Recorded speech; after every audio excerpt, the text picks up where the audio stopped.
Hi, I'm Martin. I work for a great company called DDN on one of their storage products, NSDS. I'm also a member of the Samba Team, and I work on this thing called CTDB. And I've worked on that for, I should have worked it out. It's somewhere over 10 years, and it's probably for most of the 15 years that CTDB has existed. So, the goal of this is to give a report on basically on progress and plans for CTDB since the last time a similar talk was given, which was back in 2020. Last year I slept, and at the time I was working on something else other than CTDB, and nothing significant had happened. So the first thing I'm going to talk about is progress. Then I'm going to talk about some things that are in the queue because we didn't quite get some things over the line before this talk. Briefly touch on future plans, not as much as we have in the past, and then I'm really happy to take questions. The audience, I build this as a developer talk. It's probably a little bit geeky, but you know, don't go away if you're not a developer. Everyone should enjoy this talk and have a lot of fun. Okay, clustered Samba. Clustered Samba basically means we are running more than one SMBD, more than one WinBindD on multiple nodes in a cluster. And the main thing that CTDB does is manage the TDBs where Samba stores metadata to make sure that all of the SMBDs present a consistent view to all of those SMB clients, so that it looks like one Samba server. Okay, so CTDB, as I've said, it provides a cluster database for Samba metadata. There are a couple of database models in there. There's a fully replicated database that is also persistent for things like secrets and ID mapping data. And then there are some distributed databases which have it's basically sharded database across all the nodes. And yeah, there's some interesting design features, but we don't need to talk about that. I do need to catch this fly that's buzzing around. No. CTDB also provides a cluster-wide messaging transport for SMBDs to talk to each other. It also provides cluster management. So nodes become members of the cluster, and one of them will be the leader. It also manages virtual IPs. That's what they're called most of the time. Do dynamic IP address failover, shuffle them around between nodes, and also do service management, which just basically means starting, stopping, and monitoring services like SMBD, WinBindD, and NFS server, if you like. So yeah. Okay, so the first thing to talk about is progress, and occasionally I'm going to slip and I'm going to say progress in the last year. It's really progress over the last 2 years. So the first thing is there are a bunch of commits, and you might notice some numbers crossed out there. Because we weren't very busy over the last 2 years, we conspired to inflate that number. There are actually 19 commits that went into the tree without reviewed by line, and they were reverted and put back in. So a difference of 38 commits for when you count the original commit and the revert. Subtracted those from here. And, you know, there have been quite a few people contributing. Unfortunately, well, this is the truth. You might have worked on David, you might have worked on CTDB by accident. Some people do that. I'm just responding to something in the chat there that popped up. So one thing that this doesn't acknowledge is a lot of work done in review. So Amate didn't get that much time to work on code, but he has been sitting there reviewing a lot of patches.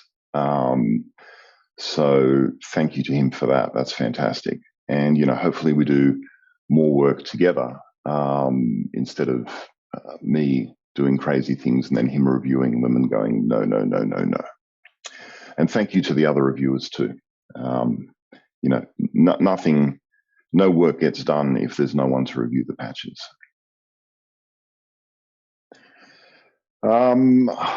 Every time I do this sort of talk, I like to break things down into some groups, and I usually have a script where that I use to do that. But this year I just lazily looked through for groups of commits. And so the first one, the biggest chunk, I will talk about after this in some detail, and that'll take up most of the talk. As always, there are a lot of little test improvements, because every time you go to touch some code, you realize you need some slightly different test cases, or you need test code to work differently. So the first job is often to tweak the test code. You'll see 3 entries here for fixing the CTDB disable race. I'll talk about that later as well.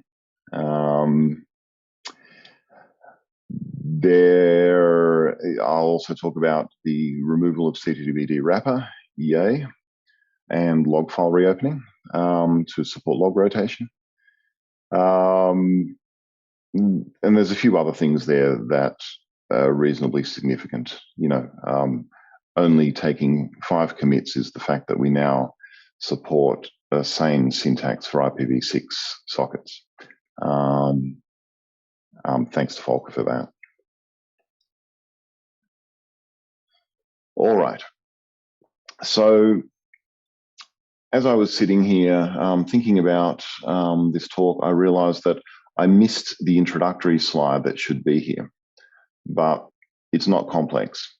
There are a bunch of nodes in a CTDB cluster, and at some time when a node doesn't know who the leader is, what we've in the past called the recovery master, they call a recovery master election and say, I'm going to be the recovery master. I don't know who the recovery master is, but it should be me.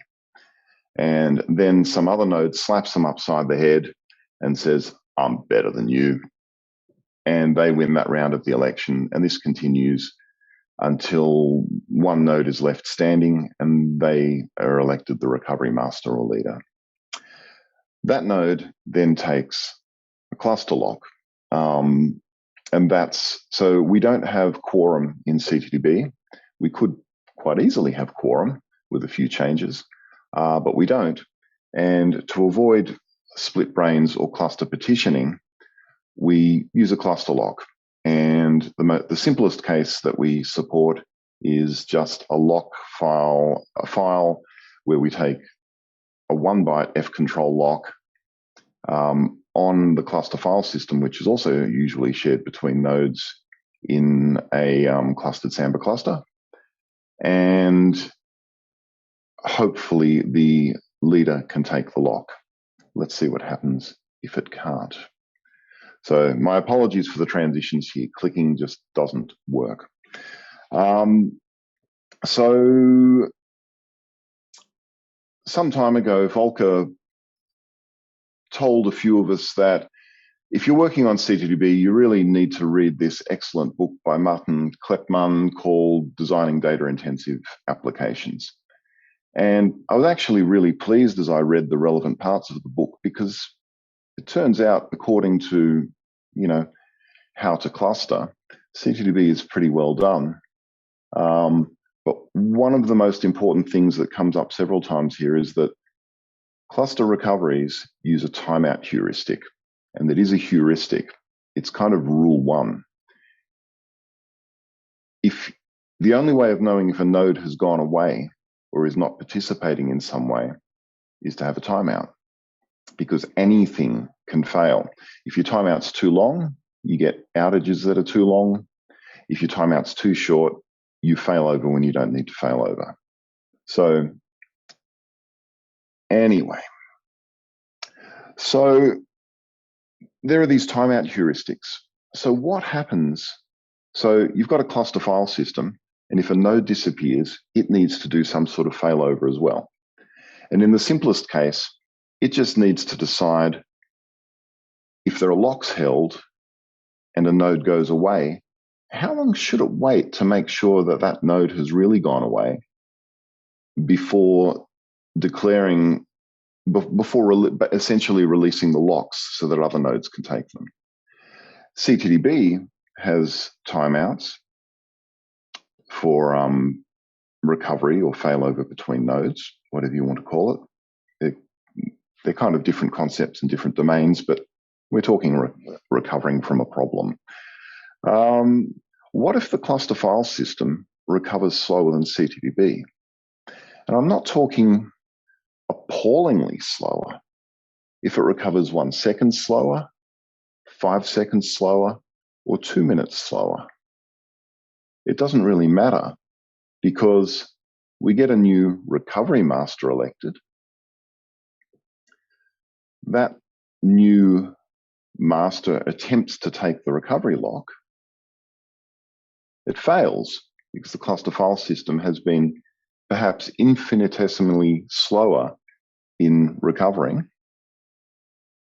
The CTDB node that thought it was the leader or master goes, "Ha, I'm out of here. I couldn't do something I expected to do, so I'm going to ban myself from the cluster." Well, the default ban timeout is 5 minutes. So that means you extend the recovery time for providing service to your customers or to the attached clients by up to the ban time, which defaults to 5 minutes. And that's not a good thing, right? You want to be able to provide service to your clients. You want to recover as quickly as possible. So there's another case here as well, which we handled a bit differently. We handled as a special case in the past. The cluster election can occur before a node connects to other nodes. And this is where the young whippersnapper node comes up and says, "I'm going to be leader." Nobody replies, and it goes, "I'm the leader. I'm great." But it's the leader of a one node cluster. Say you've got 5 nodes coming up at the same time. They all do this. If one of these nodes can't take the cluster lock, it bans itself because it couldn't take the lock that is important for it to be the leader. Should we just sleep to give other nodes time to join? Sleeping for some amount of time is always bad, but we know that cluster recoveries use a timeout heuristic. So how do we solve this? Well, we add a leader broadcast. And when a node comes up, it waits for the leader to say, "I am your leader." And if nobody says, "I am your leader," in exactly that tone of voice, then the node goes, "Ha, I think I'll call an election." So this acts as a delay, stops all of the nodes electing themselves probably before they're connected. And it also means that, well, we mentioned recovery master before. We now consider this thing, we have a leader broadcast. Let's change the terminology to be consistent with things like Raft, and let's call that node the leader, and it's the cluster leader. So now instead of saying CTDB rec master or whatever the command used to be, we say CTDB leader. And just at startup, we wait for the leader broadcast timeout before we call an election. And that works well. If the timeout goes off, we start an election. And that also means we have a lot less elections because what used to happen is anytime a node came up, it would say, I'm the leader. And then another node would come back and say, nah, I'm better than you, as you can remember from earlier on in the talk. So this is good. Now, because we've done that and we've got rid of this connected before elected situation, we can now safely take what we used to call the recovery lock after an election win. We used to wait just a fraction of a second after the election win and take it on the next recovery. But now we can take it directly after the election win. So now it's no longer a recovery lock, it's a cluster lock.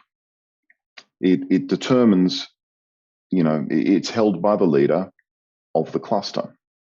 So in the CTDB configuration, we now call it cluster lock. Recovery lock will work for a couple of versions. We've deprecated the recovery lock thing. We didn't want to churn too much. And we also couldn't think of a good abbreviation for cluster lock, because clock would be a really stupid abbreviation for cluster lock. So you know what we did? We said, forget it. We can't think of anything better. We'll leave it as rec lock, which you might think is short for recovery lock, but it's really short for really excellent cluster lock. And that'll help you to remember that. All right. So a tale of two elections. Two elections, you say? One election is surely enough. We just had an election in Australia to elect a new federal government. We don't want another, and we don't want two of them going on concurrently. That would be terrible. Thank you, Jeremy, for your comment. All right. We have our what I'm calling the traditional election in CTDB, where a node comes up or doesn't know who the leader is, and it goes, I'm the leader. And then tells all the other nodes it's the leader, and they say, I'm better than you. So the best node is the winner. However, if you think about it, given that the leader must hold the cluster lock, we basically follow that first election with another election. If that node can't take the cluster lock, as we've seen, we're in trouble. New leader can't take the cluster lock. Banning time. Okay, this is a terrible thing. So, or we can use some weak heuristic to avoid it. So the weak heuristic we used to use is, if it's the first recovery, we know about the elected before connected problem.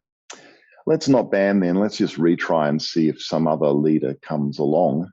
But if we're in the middle of everyday operation and clients, and we have 10,000 clients connected, let's just ban a node, which turns out to not be the best idea. And interestingly, a lot of this work came out of me saying, when we're going to decide not to ban, I had a patch that I showed Amate, and I said, well, what we should do is we should have a bit of a countdown. We should have a sort of number of attempts to take the lock or some timeout, and then we should ban. And he said, no, fix it properly. And this led, and he said, leader broadcast. And we had a conversation where we decided the rough direction. So here we have this situation where, only one node can take the cluster lock. Well, that means we can potentially ban all the other nodes in the cluster because they all elect themselves leader one by one. And that means we have one, say we've got a 12 node cluster, we've suddenly got one node trying to take on the workload of all 12 nodes. And, this kind of ends up as a pool of molten metal in the bottom of the rack. So that's not a good idea either. So the final step of all this is, instead of having these two elections, let's just have one. So you don't have to enable the cluster lock in CTDB, but it's recommended. And if you do, we no longer do a traditional election, because if a node wins an election and can't take the cluster lock, you're dead. So Instead, the new form of election is just race for cluster lock. The first node to take the cluster lock will be the leader. It will then start sending leader broadcasts, and the other nodes will go, that's the leader, I'll stop trying to take the cluster lock. This is goodness. All right. So what's that? We have a leader broadcast. Well, so there's also a decision in general, apart from startup, of when to trigger an election. Now, as I was working on this patch set, and incidentally, this patch set started off as a 20 commit proof of concept that I did over 2 years ago.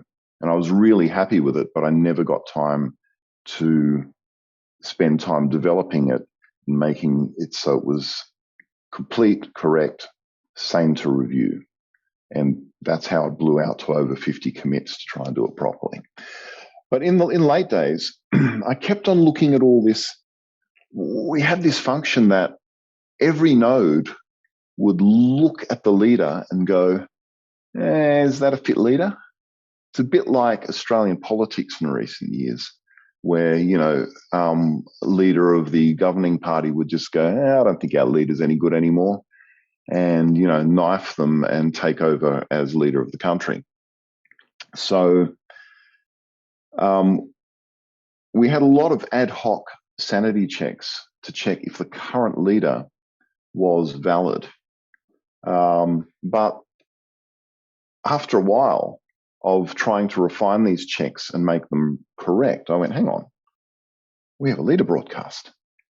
Isn't that cool?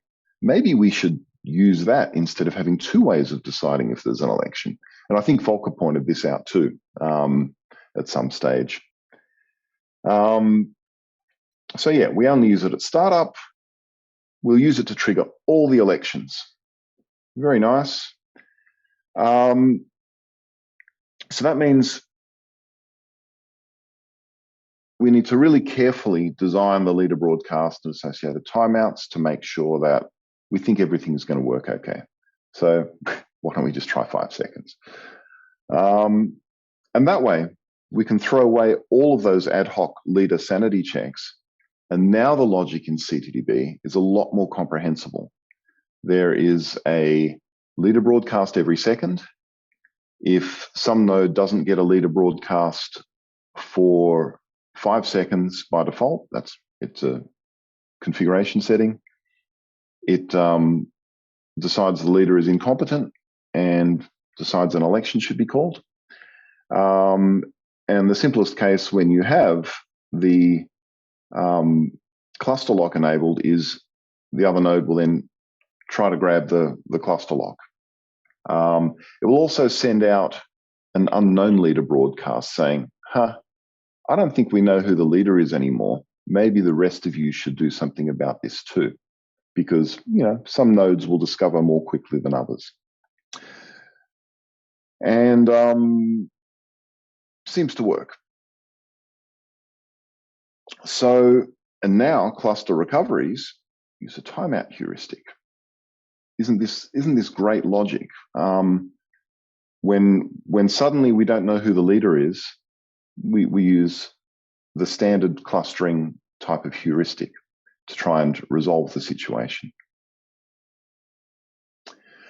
All right, there's a few loose ends in all of this that aren't quite done. There's a problem where traditional elections, if you don't have a cluster lock configured, the traditional election can still be triggered by a node that can't be leader because either there's something wrong with its state, it's banned or stopped, or maybe it doesn't. We've got a leader capability that you can set on each node. If the node doesn't have the leader capability, in the current code, it may still try to trigger an election and send out a packet saying, I want to be the leader. And that can result in bad things, as you can expect. The other problem that we have with our traditional elections is there are no sequence numbers or anything. And we should start again. Hadn't been able to set it up. Frantically busy. But we generally do a lot of testing on clusters of virtual machines using a thing that Tridge wrote years ago called Auto Cluster, and it's been rewritten a couple of times since. And virtual machines, it's much easier for a node to stall. Something goes wrong somewhere. If the election packets in our traditional election code arrive out of order, then bad things can happen. You know, one node A sends out packets to all the other nodes saying, I'm going to be leader. I don't know who the leader is. I'm going to be the leader. And node B sends a response because it thinks it's better than A. It does its it runs its algorithm, says I'm better than A, and it sends out a response to all nodes saying, nah, I'm going to be the leader. But the response to A gets stuck in a queue somewhere and arrives after node C, says I'm better than both of those. And if packets arrive out of order, bad things happen. So haven't fixed that yet. Heck, use a cluster lock. Don't use traditional elections. We're still setting recovery mode at the start of an election. Now that could be bad because it restricts database attach, and that means, you know, clients can't connect. And if for a while we're a little lost and leaderless, you know, the cluster should still be able to operate. But at the moment, the first thing that happens in an election is that we flag recovery mode. It's probably not necessary.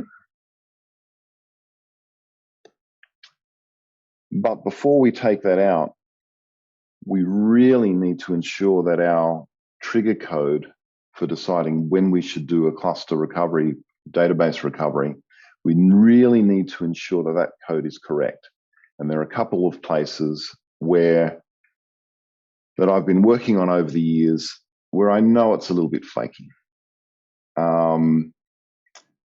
So this is a safety net that we use, and it's not hard to fix. It just requires a week of dedicated time making sure that the recovery triggering code is correct. One thing that concerns me is that the leader broadcast timeout is much less than the internode timeout. Our transport timeout, which these days is also our cluster membership timeout, is about 25 seconds. It was meant to be a tilde, but, you know, tech converts that to a space. Should have remembered that. So it's about 25 seconds because it's really a combination of five-second timeouts. We should hold the leader to a higher standard than the other nodes taking part in the cluster. The leader should be responsive and should be able to communicate to all nodes. So I think it's okay. There's no problem yet, but if that turns out to be problematic and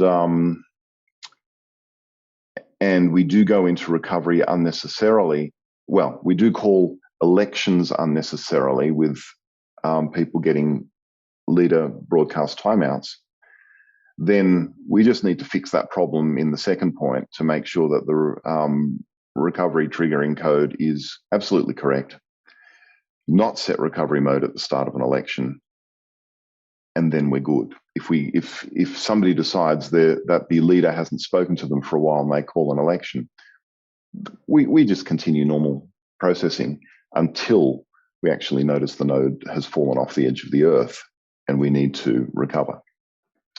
And then hopefully we figure out who the leader is.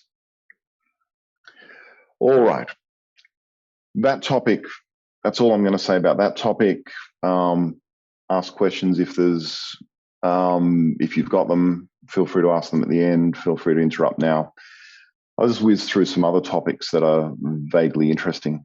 So Björn Baumbach sent me an email last year, and said, you wrote this script for migrating config from pre-Samba 4.9 versions of CTDB, but it doesn't handle the CTDB startup timeout. And the reason we added that variable is because CTDB would start up, systemd or the init script would say it's running, and then a fraction of a second later, the early event scripts in CTDB would then load the ctdb.tunables file and load all the tunables into the daemon one by one. One of them might fail, and then we might go, the setup event failed, die. And even though we've reported to the user that CTDB is running, it's suddenly done an early exit. So to avoid that, we would actually loop in this CTDBD wrapper script, and we got rid of everything else in that script over the years except this one little feature. And yeah, it would just loop to make sure that CTDB got to a certain state, which we know internally as a run state,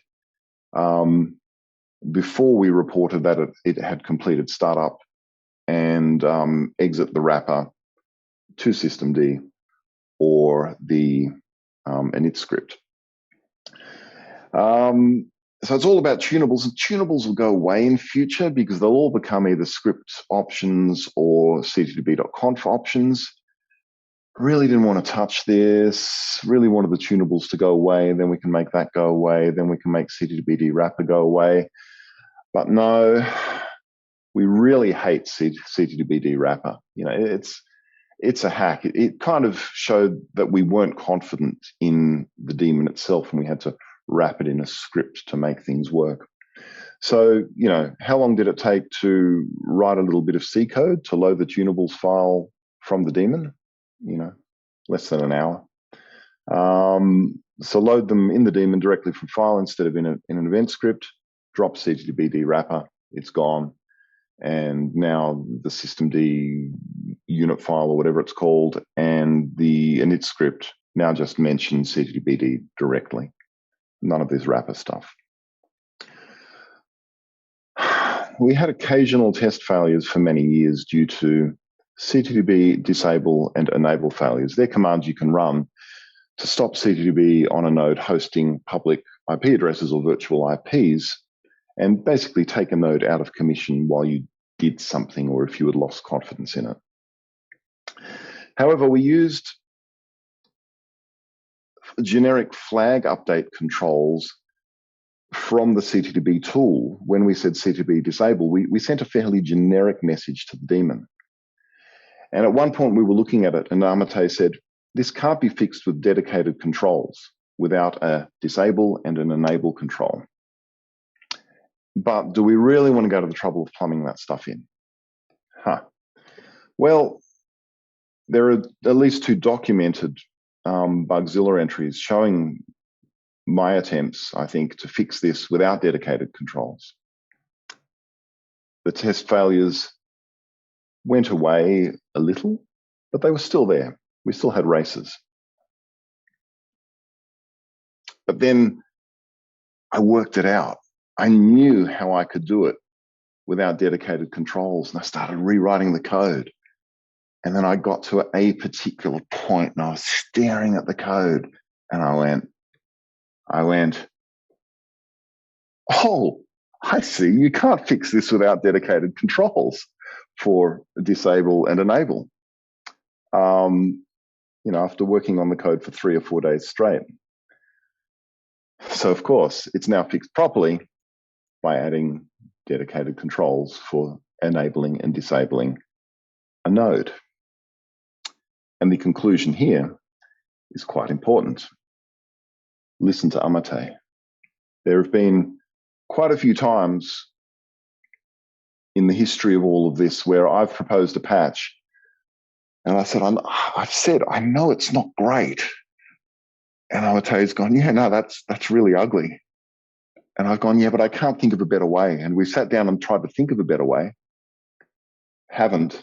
And it's always come back to haunt us. Whenever Amate has gone, that is really ugly, it's always required rework later.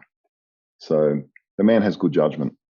Back in about 8 minutes to go, if somebody pops up a message to confirm that, then I won't have to do anything else. So back in 2009, in the early days of CTDB, somebody opened a bug and said, I really need max log size because we didn't support any log rotation. Thank you, Oscar. We really need max log size because CTDB doesn't support log file rotation.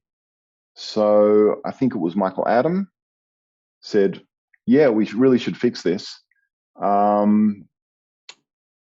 But for now, how about let's add syslog support. So it's not really a big deal. You can just use syslog. And that's a reasonable thing. You know, we've done that in lots of places and recommend that to a lot of people. And more recently, the question was, well, in fact, about 5 years ago when I started this for the first time, it was, how about supporting log file rotation by, you know, sending a SIGHUP? So we should use Samba's file logging instead of the custom CTDB file logging callback we were using, because Samba's file logging supports reopening via SIGHUP to support proper log file rotation. However, when we played with this, we noticed that, you know, various CTDB processes try to write to this same log file, and we discovered that Samba's file logging wasn't atomic. So there would be one write system call for the header and one for the message. So you would get header, message, possibly. So made it atomic, added a syslog-like logging format instead of the for PAM, I was once doing some, you know, I once did a conference talk on PAM many, many years ago, and somebody referred to the Baroque stuff in square brackets. It's kind of like the Samba file logging format with those square brackets and all that stuff. So I added a syslog type logging format. And the main reason for that is not because it's too Baroque and the square brackets and blah, blah, blah. It's that when we're trying to resolve a problem across the nodes on a cluster, we grab the log files from all of the nodes and we sort them together. So we need a sortable log file format. So we prefer something like RFC 5424 timestamps, which are, you know, your year, -month, -day, I think T, date, time zone, blah, blah, blah. And now that means we could plummet into CTDB, replace the custom logging with file logging, with Samba's file logging, throw away some code. Always good to throw away code. Chain it into the other processes because the CTDB process structure is a little ad hoc and seems to work. That bug is still open because what they really wanted was max log size, which is not what I've just given the world. While procrastinating the other day while writing this talk, I wrote a proof of concept patch for adding max log size. It's pretty ugly because of some of the structure of the code, and I couldn't be bothered doing the refactoring needed, so it'll remain a proof of concept for a while. All right, what's in the queue? I have about 5 minutes to go. Thank you. Okay. We've had this problem back at IBM about 5, 6, 7 years ago. Somebody complained that as this node was coming up, it would report that node over there as unhealthy for a split second, even though the node wasn't unhealthy. And that's because CTDB marks the remote nodes as unhealthy at startup. Why does it do this? Well, it avoids flapping if the node is actually unhealthy. So we don't mark it healthy first and then revert to unhealthy. But of course, this means if the node is healthy, a user might momentarily see unhealthy. We've overloaded the meaning of unhealthy to mean dunno. The unknown state was considered long ago, and I started working on it and stopped. With the recent improvements, refactoring code due to the disable and enable stuff, implementing unknown became easier. So I got on the phone to Amate and I said, I'm going to implement this stuff. And his responses were, and remember, we should listen to him because he knows a thing or two. He said, the code is better, but you'll still break something. And I went, rubbish. I'll do it like this, and I only need to touch the code here, here, and here. And he went, what about here? And I went, yep. And he said, look, instead of, we want to rewrite the daemon anyway. I said, don't fix this in the daemon. Just fake it in the tool based on the run state.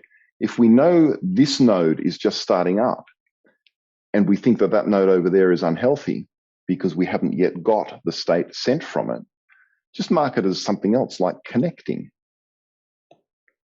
So my excellent DDN colleague Vineet and I have implemented support for this fake connected state. And it sounds like terrible fakery, but it's actually an improvement. So what will happen is if the node is, if it looks like it's unhealthy, but we're really early on in our startup, then we'll just convert that and we'll print connected. So we'll never print something bad. Connected isn't bad. It's just a transition before we know whether it's either good or bad. So this is in the queue. I've got a few other branches and I have 1 minute remaining and I'm nearly done. Okay, I've got a branch that cleans up the banning code because before we rewrite stuff, we really need to understand it and make sure that all of our bits and pieces are clearly defined. So I've had this branch sitting around for a while and I hack it on occasionally when I get bored.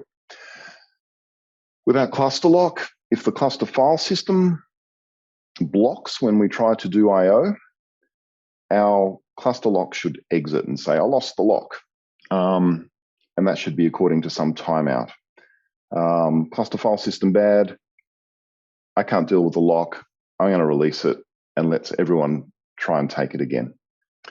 That might not work because if the cluster file system is hosed, we might not be able to release the lock. There was a discussion back in March on the Samba technical mailing list, or maybe the Samba mailing list, where somebody said, I can't disable our quota D. CTDB keeps noticing it's not running and trying to restart it. So I've got some stuff going on there. One thing we've been trying to do for many years is get rid of this real-time scheduling that we use.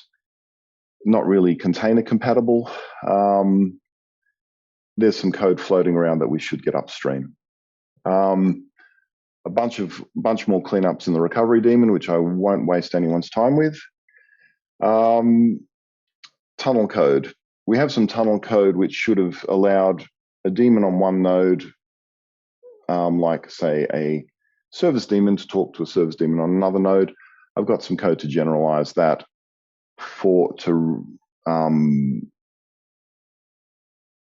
to write a duplicate version of Amate's transport library so that we can use the current CTDB using a new transport library and implement new components against the new API, but run them through the existing CTDBD. And this would allow, we'll get to it in a minute. Whoops, I've done something bad. Right, plans. We've talked about this. If you're interested in this, go and look at the talk from 2 years ago. It rocks. 2 years ago, I said this, and it's what I was just talking about, really. You know, we could retrofit the current CTDBD to use the new transport. Okay, the first thing is that retrofitting the current CTDB to use the new transport API is not an option. All that we can really do is tunnel it through the existing CTDB. It's churn, it's a waste of time, doesn't get us to the end, but maybe it's worth doing. And I've decided that we're never going to get huge amounts of time to do this rewrite. So I plan on doing this as my next major step. And that will allow components to be written and dropped out of the existing code. There is -1 minute for questions. I apologize for going over time. But if anyone has maybe one quick question, then please go ahead. Otherwise, we should do whatever happens next. Thank you.